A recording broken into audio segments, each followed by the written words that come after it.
আমাদের ক্যারামের প্রোটেকশন দেখো কত রকম দিয়েছি।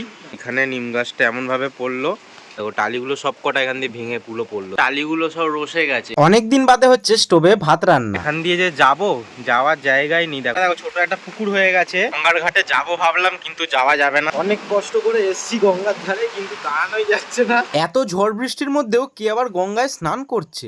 গাছটা দেখো, যেখানে পরিষ্কার করছিলাম তো পুরোটা দেখো, মোটামুটি ওখানে 1 হাঁটু তো জল হবেই। সবাই ঝড় বৃষ্টিতে কেমন আছো? আশা করছি সবাই ভালো আছো, সুস্থ আছো, সাবধানে আছো, সেফ জায়গাতে আছো। আগের দিনের ব্লগের লাস্টে বলেছিলাম তো আমরা ঠিকঠাক থাকলে আবার ব্লগ আসবে, তো আজকে ব্লগ বানাচ্ছি, আমরা ঠিকঠাকই আছি। হ্যাঁ, আমাদের ঘর যা দেখেছো তো, টালির বাড়ি জানো তো তোমরা, তো সেই জন্য সারা জায়গাতে নোংরায় নোংরা। এখন আমরা টিফিন খাচ্ছি, আমরা টিফিন খাচ্ছিলাম, হঠাৎ একটা জোরে দুম করে আওয়াজ পেলাম। এইবারে আমরা দৌড়ে গেলাম, আমরা ভেবেছিলাম টালি কোনো ভেঙে পড়েছে বা ইট হয়তো খুলে পড়েছে। তো রান্নাঘরে গেলাম, দেখি রান্নাঘরে একটা নিম গাছ ভেঙে পুরো, নিম গাছটা শুকিয়ে গেছিলো, ওই নিম গাছটাই ভেঙে পড়লো। আগে দাঁড়া, ওই যে মাকে দেখাচ্ছি, মা খাওয়া কমপ্লিট। এটা বড়া ভাজা করেছো কেন? বড়া ভাজা বা আমি রান্না করছিলাম, এই যে বড়া ভেজেছি, আজকে বড়ার ঝাল করবো বলে দেখি হুড়মুড় করে আওয়াজ, এই ঘরে এসছে কোথায় হুড়মুড় করে আওয়াজ। এবারে দেখাচ্ছে ছেলে পরিস্থিতি দেখো। আজকে আমাদের টিফিন রুটি, আলু, ডিম দিয়ে ভাজা আর বড়া ভাজা। কিন্তু তার আগে তোমাদেরকে দেখাই, দেখো কি অবস্থাটা হলো।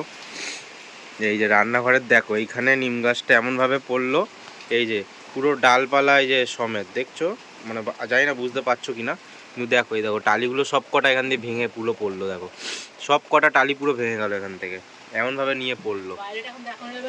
আমি এই ফাঁকা দিয়ে দেখার চেষ্টা করছি, তুমি যদি বুঝতে পারো তো আমি পরে দেখাবো।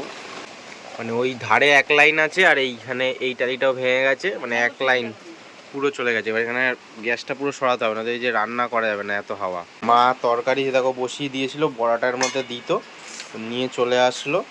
তো পুরো পুরো গ্যাসের ওখানেও ভেঙে যায়নি, এইটুকুনি যা বাঁচোয়া। আজকে তো ঝড় বৃষ্টি কমছেই না, জানি না তোমাদের ওখানে কেমন কি ঝড় হচ্ছে।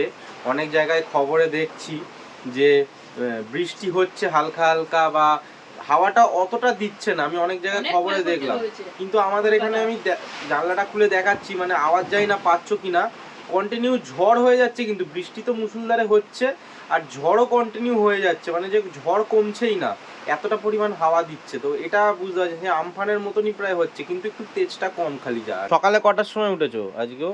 ঘুম হচ্ছে না তো, আর সবাই ফোন করছে, তো যেই সকাল হয়েছে সবাই ফোন করছে আমরা চাপা পড়লাম কিনা, মানে কোথায় কোথায় কোথায় কি হয়েছিল? কিনা। এদিক ওদিকে টালি ফালি ভেঙেছিল? পুরো মানে আমাদের যে টালির ছাউনিটা, উপরে প্লাস্টিক দেওয়া, উপরে প্লাস্টিক দেওয়া, তো ইট ভাঙা টালিগুলো চাপা দেওয়া, মানে যাতে প্লাস্টিক উড়ে না যায়, সব উড়িয়ে নিয়ে ফেলে দিয়েছে নিচে। সকাল থেকে উঠে ওইসবই পরিষ্কার, ঘর বাড়িতে কাদা জল এইসব। তা এখন ডাকছে, হ্যাঁ আসছি। বাইরেটাতেও কেমন পরিস্থিতি হয়ে আছে তোমাদেরকে দেখাবো, মানে আমাদের সামনের দিকে বাড়ির, আবার পেছনের দিকেও। আর আমরা আগে এরকম ঝড় বৃষ্টি হওয়ার পরে বেরোতাম রাস্তায়, যে কি হয়েছে না হয়েছে, কোন জায়গা ঠিক আছে কিনা দেখার জন্য, মানে একটা কৌতূহল বশত। কিন্তু এটা তো ঝড় কমছেই না, তো আমরা বেরোবো কি করে? ভয় লাগছে আরো, এই একভাবে বৃষ্টি হচ্ছে কাল থেকে। এবারে আমাদের তো পুরোনো বাড়ি, বৃষ্টি হলে মানে যখন ঝড় থেমে যাবে, বৃষ্টিটাও কমে যাবে, তখন আমাদের দেয়াল পড়ে যাওয়ার ভয়। আমরা ওই জন্যই ওই ঘরে ছেলেকে শুতে দিইনি, আমরা এই ঘরে শুয়েছি। কিন্তু ঘুম হচ্ছে না, ভাবছি যদি দেয়াল ভেঙে পড়ে বা কিছু জিনিসপত্র ভেঙে চলে যাবে। সবারই তো কষ্ট করে সংসারের জিনিসপত্র করা, হ্যাঁ, এবারে কিছু না হলে আমরা কোথায় রাখবো, কি করব, কোথাও সরাতেও পারছি না। আবার ভাবছি যে এই বোধহয় ভেঙে পড়বে, এই বোধহয় কিছু একটা অঘটন ঘটবে, এই টেনশন নিয়েই সারাটা রাত কাটিয়েছি আজকে আমরা। এত বৃষ্টি হচ্ছে, টালিগুলো সব রসে গেছে, এটাকে মানে টালি রসে যাওয়া বলে। মানে টালি জল পড়ছে না ফাঁকা দিয়ে, কিন্তু টালি তো মাটির তো জিনিস, টালিগুলো পোড়া মাটির জিনিস, তো সেটা মানে ভেতর থেকে দেখো এখান থেকে জল পড়ছে টালি দিয়ে দিয়ে, এই যে এই যে এই জলের ফোঁটা। দেখা যাক কখন বৃষ্টিটা কমলে অবশ্যই তোমাদেরকে সবটা বাড়ির চারপাশটা সব জায়গাটা দেখানোর চেষ্টা করব।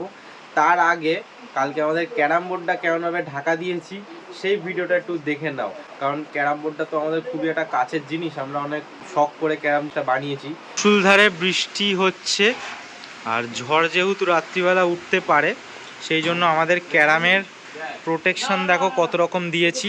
আগে তো প্লাস্টিক কিনে নিয়ে এসেছিলাম, সেটা তোমরা দেখেছিলে, পুরো প্লাস্টিকটাকে দেখো দিয়ে কভার আপ করে দিয়েছি, যাতে টিনটা দিস না এরমভাবে, টিনটা না কেটে যেতে পারে জানিস তো, হাওয়ায় টাওয়ায় যা মোড়া হয়েছে আর কোনো অসুবিধা হবে না। তো পুরো বোর্ডটা এখান থেকে বারবার করে নিয়ে আসা তো যাবে না, ওই জন্য বোর্ডটা নষ্ট হয়ে যাবে। সেই জন্য পুরোটা দেখো কালো প্লাস্টিক দিয়ে পুরো কভার করে দিয়েছি, চতুর্দিক দিয়ে বেঁধে দিয়েছি যাতে কোনো দিক দিয়ে ঝড়ে না উড়ে যেতে পারে। সেই জন্য দেখো ইঁটও চাপিয়ে দিয়েছি যাতে ভার থাকে, আর দড়ি দিয়েও বেঁধে দিয়েছি। আর ঝড়ে তো পুরো জিনিসটাকে তো আর উল্টে ফেলতে পারবে না, কারণ এটা প্রচণ্ড ভারী। দেখো সব রকম সোম আরও কিছু দেখছে যে কীভাবে প্রোটেকশান দেওয়া যায়। খালি এই দিকটাতেই প্লাস্টিকটা এমনভাবে কাটা হয়েছে, লম্বা প্লাস্টিক, সেই জন্য এই দিকটা একটু পাইনি, কিন্তু এদিকটা পাঁচিল আছে তো এদিকটা অসুবিধা হবে না।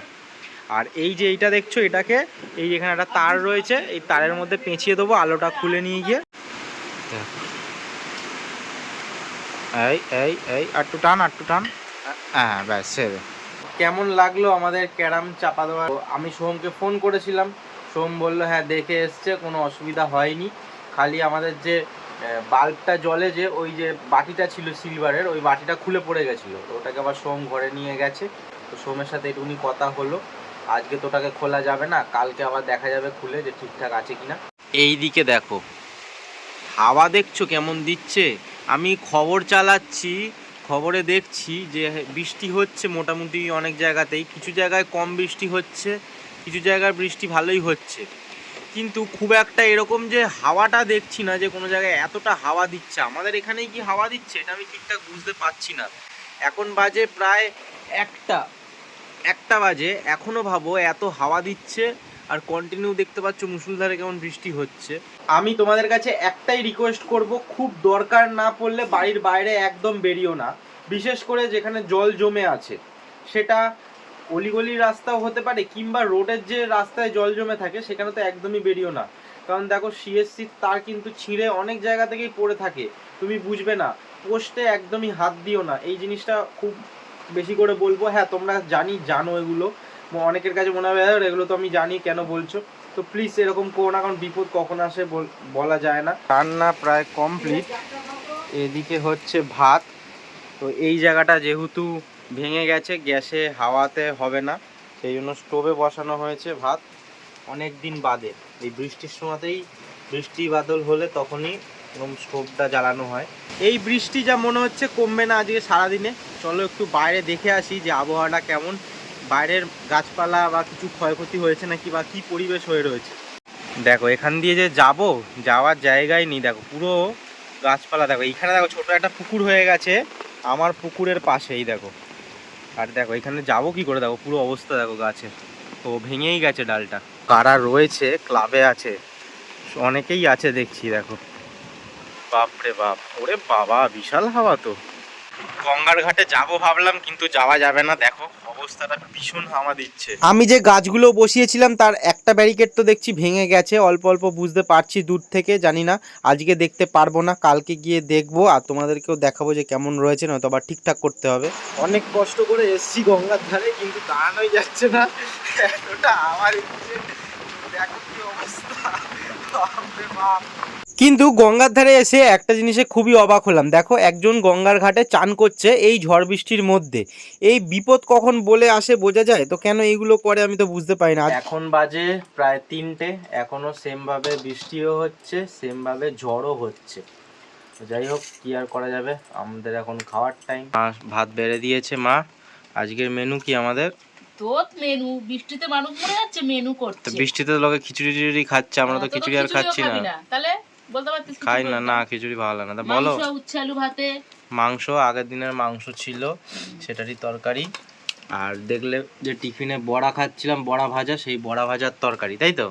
বড়ার ঝাল। আর হচ্ছে উচ্ছে ভাতে, বাবা উচ্ছে ভাতে খাবে না, কেন বড়ার ঝোল আর মাংস দিয়ে খাবে। আর আমের চাটনি আছে। আমের আবার ঝোল কি, এটা আবার কোনো এ হলো? আমের চাটনি বলো। খাওয়া দাওয়া করে নিই, কিন্তু এখনও তো বৃষ্টি যেহেতু কমছে না, আমরা ভেবেছিলাম যে আমি আর বাবা গিয়ে কাটবো ডালপালাগুলো, কিন্তু তাও কাটার কোনো স্কোপ পাচ্ছি না, মানে এত বৃষ্টির মধ্যে কাটবো কি করে, ঠান্ডা লেগে যাবে, এমনি ঠান্ডা লেগে গেছে। তো দেখা যাক, যদি আজকে না হয় বিকেলের মধ্যে, তাহলে কালকে করা যাবে। তখন দেখানো হয়নি, দেখো পেঁপে গাছটা দেখো, কোনো মানে জাস্ট ডান্ডাটা রয়েছে, দেখো পুরো মাথাটা দেখো ওইখানে চলে গেছে। এখন আর কিছু ডালপালা কাটাও হবে না, কারণ 3:30 বাজে, এখনই মনে হচ্ছে না সন্ধে হয়ে আসছে। একবার তোমাদের পেছন দিকে দেখানোর চেষ্টা করছি যে ওখানে কি কি হয়েছে। হাওয়া তো অনেক দিচ্ছে, চলো যাওয়া যাক আস্তে আস্তে।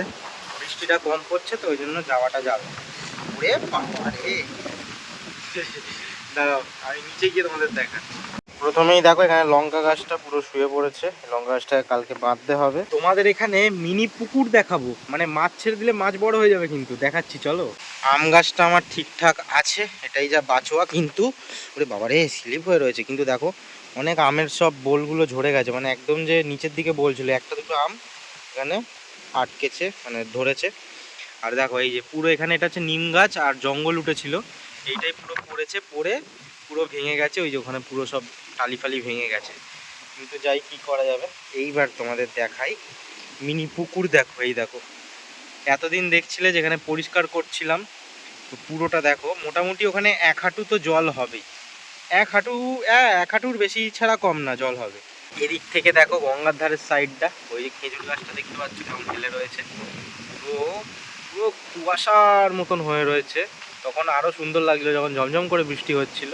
এই পেঁপে গাছটাও দেখো হেলে গেছে পুরো, এর মধ্যে অনেকগুলো পেঁপে আছে। আর এই পেঁপেটা দেখো হলুদ হয়ে রয়েছে, দেখা যাচ্ছে, হ্যাঁ হলুদ হয়ে রয়েছে, এটা কালকে পারবো। কিন্তু আজকে আর ভিডিওটা কন্টিনিউ করছি না, আজকে ভিডিও এখানেই শেষ করছি। তো দেখা হচ্ছে নেক্সট ভিডিওতে। সবাই ভালো থেকো, সুস্থ থেকো, সাবধানে থেকো, নিজের যত্ন নিও, পরিবারের খেয়াল নিও। আর এই ওয়েদারে একদম বাড়ির বাইরে বেরিও না। Take care, tata.